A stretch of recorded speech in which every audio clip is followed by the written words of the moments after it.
Les pensionnats indiens. En 1884, la loi sur les Indiens a été modifiée. Elle a alors obligé les enfants ayant le statut d'Indien à fréquenter un pensionnat jusqu'à l'âge de 18 ans. Cette loi a créé un réseau de pensionnats indiens dirigés par des églises et financés par le gouvernement canadien. Les élèves étaient obligés de demeurer dans le pensionnat situé sur le terrain de l'école. On les obligeait souvent à quitter la maison familiale. Les parents des enfants qui n'allaient pas à l'école payaient une amende ou étaient emprisonnés. En raison de la grande distance entre le pensionnat et la maison familiale, les élèves passaient parfois 10 mois consécutifs sans voir leurs parents. Dans les pensionnats indiens, il est interdit de parler une langue autochtone. En général, pour priver les frères et les sœurs de tout contact, on les logeait à des étages différents. On interdisait aussi les jeux appris à la maison. Tout élève qui violait les règlements s'exposait à une punition sévère. Flora Merrick est une Ojibwe de la Première Nation de Lone Plain. Elle a fréquenté le pensionnat indien de Portage-la-Prairie, au Manitoba, pendant 10 ans. Voici un court témoignage de son séjour dans cet établissement. On me punissait quand je parlais ma langue maternelle et je vivais dans la crainte constante de ce que les enseignants et le directeur me feraient.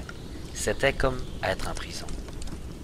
Pendant mes années au pensionnat de Portage-la-Prairie, j'ai été témoin des injustices, des raclées, humiliations et des violences de toutes sortes infligées aux autres enfants, dont certains étaient mes frères et mes sœurs. Nous étions traités plus mal que des animaux et nous vivons d'une peur continuelle. Je ressens encore le choc de ce que j'ai vécu et de ce que j'ai vu les autres enfants subir. Un de ces souvenirs m'est particulièrement pénible. Cela s'est passé en 1932. J'avais alors 15 ans. Mon père était venu au pensionnat pour nous dire, à ma petite sœur et à moi, que notre mère venait de mourir, et pour nous amener à ce funérailles. Mais le directeur ne nous a pas permis d'y aller. Ma sœur et moi avons tellement pleuré qu'on nous a enfermés dans une pièce noire pendant environ 2 semaines. Quand on m'a laissé sortir et rejoindre les autres enfants, j'ai essayé de m'enfuir pour retrouver mon père et ma famille. Mais les enseignants m'ont rattrapé dans les buissons et m'ont battu si fort à coups de ceinture que mes bras ont été couverts de bleu pendant plusieurs semaines. À la fin de l'année scolaire, lorsque mon père a vu ce qu'il m'avait fait, il n'a plus voulu que je retourne au pensionnat.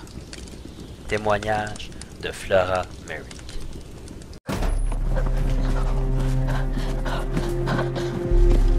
Johnny voulait retourner à la maison, mais c'était à plus de 1000 kilomètres.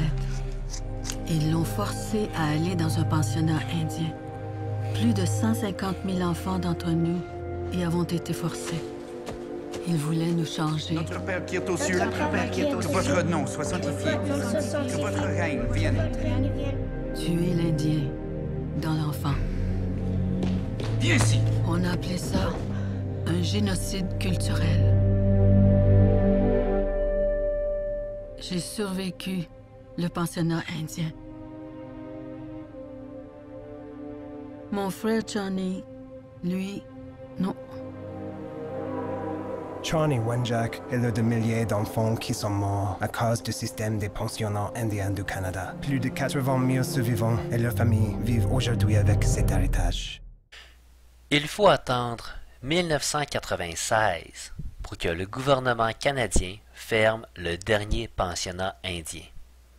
Entre 1884 et 1996, il y a eu 130 pensionnats indiens au Canada.